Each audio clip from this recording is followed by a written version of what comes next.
What's happening, people? It's your boy Dayumble here, bringing you a gun comparison video for two of the most currently used SMGs in Call of Duty Ghosts, the Vector and the MTAR. Now, feel free to pause this and look at it, but I'm going to go over at high level for a second. Basically, up close, it takes 3 bullets to kill with both guns at a distance. It's going to take 5 to kill with the Vector and 4 to kill with the min damage. You can see at the drop-off end, that's when the bullets hit their lowest point. So, basically, it's going to take 5 bullets with Vector, 4 with MTAR. The MTAR does have a higher rate of fire as well as bigger ammo and magazine size, but that's preferential. So you guys just go with that however you want. In terms of penetration, the Vector carries more damage through objects such as wood paneling or whatever. And in terms of reload, the Vector does have a significant advantage there, which is pretty huge when you're trying to reload on the go, either with a semi-empty or completely empty magazine. But with that said, I'm going to move into the recoil pattern so you guys can see how these guns actually handle.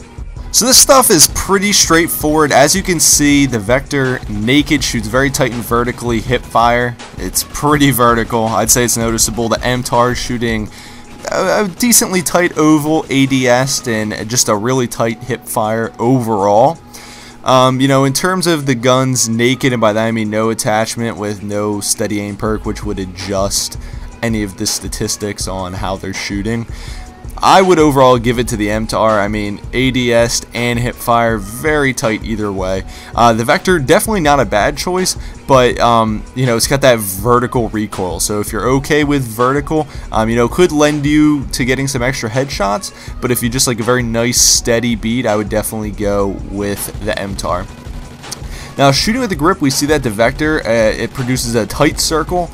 And in terms of hip fire, is elevated, tight, with a few strays. For the MTAR, extremely tight ADS. But as you're going to see, when you're hip firing, very surprisingly, it's extremely bad. Now, you'd think it would essentially be the same as when it's naked because you're not using steady aim. But when grip's on, it's consistently much worse, actually. It is just a huge, very bad hip fire. It's the perimeter of a circle, essentially. But when you're ADSing, that thing is laser-like precision.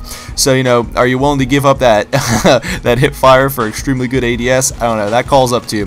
But now we're using rapid fire. With the Vector, it's extremely vertical, both in terms of hip fire and ADS, as well as for the MTAR, very vertical.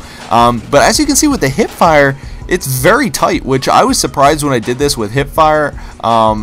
Or ADS with rapid fire. You expect pretty crazy recoil. Rapid fire is definitely for an up close and personal attachment, but even at a distance, ADS, both guns were very vertical, and the Vector was very vertical at hip fire, but hip fire on the MTAR extremely tight, as you can see there. So, that's just going to melt people pretty much at any distance if you're hip firing.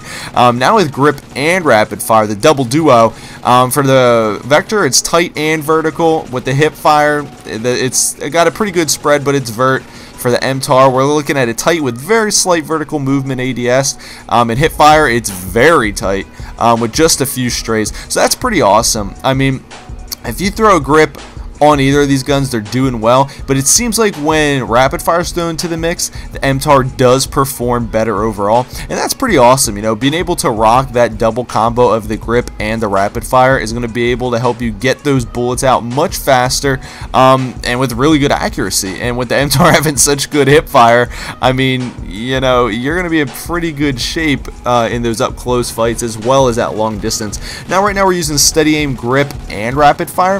The Vector is tight, vertical taper, and has pretty good hip fire spread. The MTAR, it is tight, but very, I'd say, vertical movement. It's not unusable, but it is pretty noticeable. But in terms of the hip fire, guys, when you put steady aim on the MTAR, this thing is so tight. And just keep in mind, we also have grip and rapid fire. So with rapid fire and that steady aim, you're going to be getting some insanely tight hip fire action. So with that in mind, when it comes to recoil patterns, I would go with MTAR as the favorite all the way.